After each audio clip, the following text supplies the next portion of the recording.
This is the plaintiff, Bria. She says she met the defendant on a dating app and she loaned him money and he never paid her back. She purchased items to help him get back on his feet when he needed a place to live and is owed every penny of the $289.18 she loaned him. So she's suing.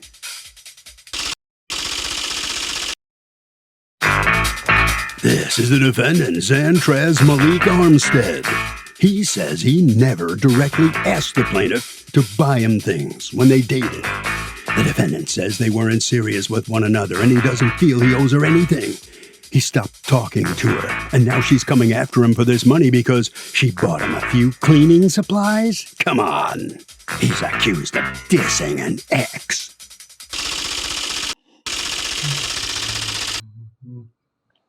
All parties, please raise your right hand. The People's Court is now in session. The Honorable Judge Marilyn Leonson presiding.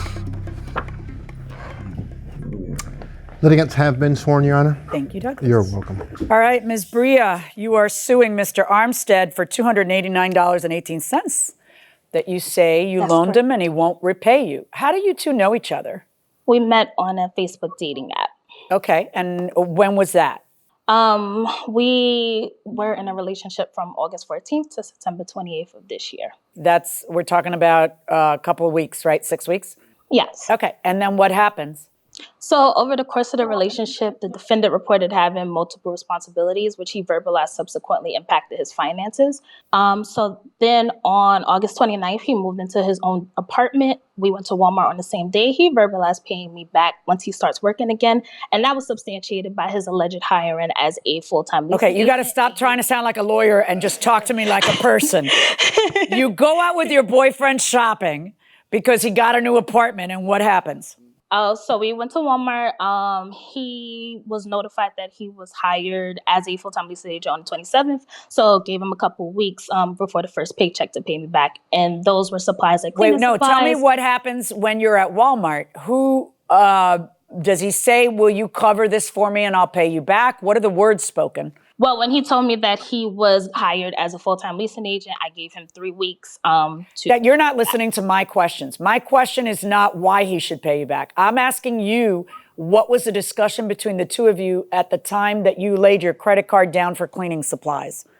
What was it that you guys had talked about, according to you? I told him that this is a loan and he would need to pay me back. And then he said? He said, okay. Okay. And then did you discuss when or not really? Not really. Okay. So then you pay for $289.18 of cleaning supplies? No, that was the first purchase. Okay. First purchase was, then there was another purchase. He had adopted a dog on the 16th of September impulsively, and he asked me to cover the cost for like supplies, like dog food, dog bed, et cetera, and we set the payment date back for the 21st of September. The payment date for him to pay you was supposed to be the 21st of September? Yes. All right, then what happens? So he ceased communications with me that week.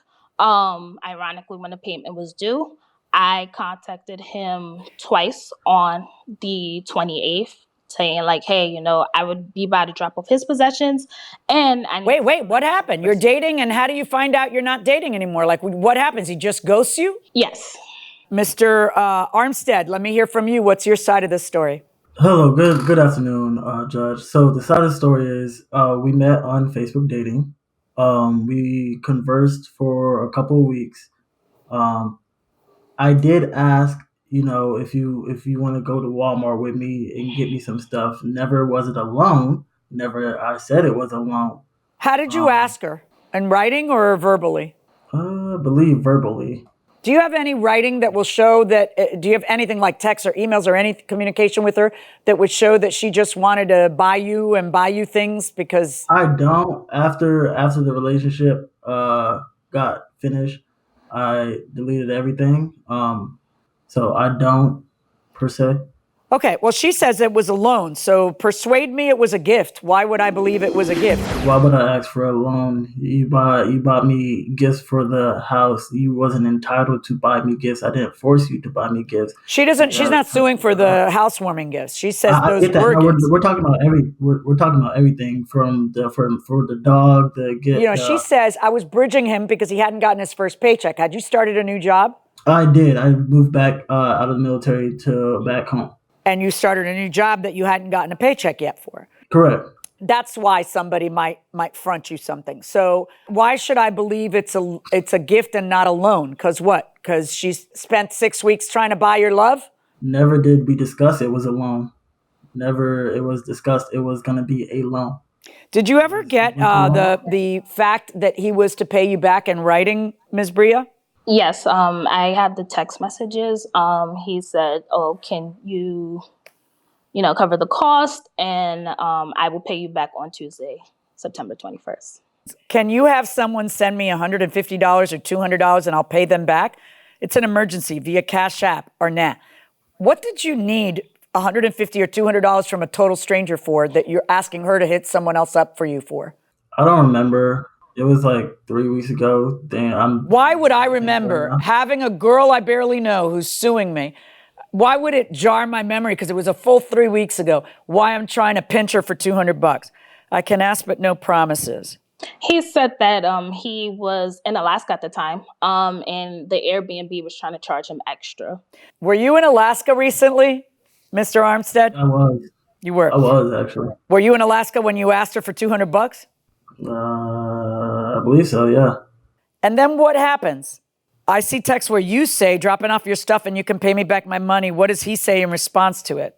Nothing. I believe he had blocked me at that point. Oh, well, that's not you giving me written proof that he agrees that he's supposed to pay you back. What did you want me to look at? Oh, yeah. Find that text and put it up to the screen. Okay. Okay, hold still. Listen, can you help me get his cage, hit, collar, and leash, and bed, and food, and I'll pay you on Tuesday. Yeah, I can either go directly after this session or after my last session at 5. What do you do for a living? A therapist. Ms. Bria, you're a therapist? Yes. I know. Do I even have to say anything? Don't even. You're in charge of telling other people how they should live their better life. They look to you for those answers. All right. Yeah. Well, I do see where when you asked for the dog stuff, you say, I'll pay you Tuesday, right? And you know because you wrote him, right? I mean, indeed.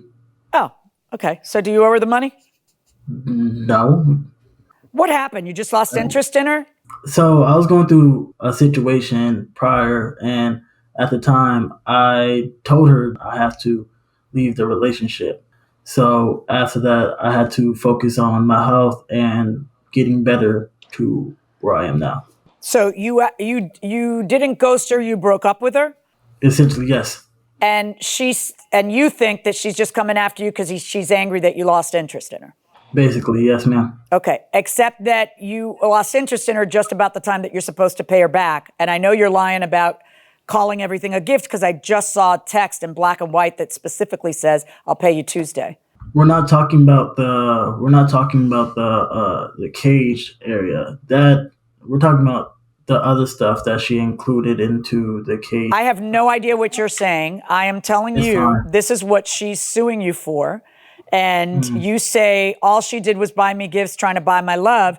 And then we see that she has you at least one place in writing saying, front me this and I'll pay you back. I see another place where you're like, find somebody to cash at me $200. I mean, legally speaking, it's not a contract that says I have to pay you back. Watch this. Legally speaking, I find it is a contract where you have to pay her back. I have to find whether it's a loan or a gift. And I have tons of cases where women come in here, and it's usually women, I'm sorry to say that, and then they're whining about all the money that they spent on their boyfriend, and now they want it all back because their boyfriend's lost interest in them, including cell phones, which they only got in order to be able to control the boyfriend and know what the hell he was up to, because you can't buy love. I get all that, but I've got a $200 debt. This isn't like one of those cases, and I've got a guy who says just about the time he's supposed to pay her back, yeah, I've lost interest in you. And then I've got you on text trying to get money from her constantly. Get somebody to cash out me $200. Like she's your sugar mama. You know, when I'm sitting here saying, is it a gift? Is it a loan? Is it a gift? Is it a loan? Is it a gift? Is it a loan? And you've denied that anything was a loan. And then I see you saying, I'll pay you back on Tuesday. I'm kind of done. I say it's a loan and I say you got to pay her back. $289.18. Verdict for the plaintiff. Well, the plaintiff prevails. She's going to get that money from Mr. Armstead, the defendant. Mr. Armstead, what are you thinking right now? I have no words. You have no words? You know, you come off looking like a real deadbeat here. It's really a shame. You should say something to help, you know, help yourself here. You can paint the picture. I mean, it's my choice to fit in it. Well, let's put it this way. The picture says everything, okay? You lose. Sorry about that. Bria, obviously you're very elated over there. You're happy, right? Completely. He's a narcissistic, immature, pathological liar. He lacks accountability, and the judge saw all of that. So he not only lost the judgment, he lost the privilege of having me in his life. I'm completely satisfied. Good for you. Good. Hey, have you learned anything from this experience? I mean, seriously. Yeah, I usually don't do this. I usually don't do relationships, but I was in a predicament where I had empathy towards him because I just moved. I understood that costs were tight and things like that. And he just took that to an advantage. He sure did. And you fell right into it. So hopefully you have learned a lesson here. All right, Harvey, what's your take on this case? So, Doug, there is a presumption when money changes hands. The presumption is that it is a loan.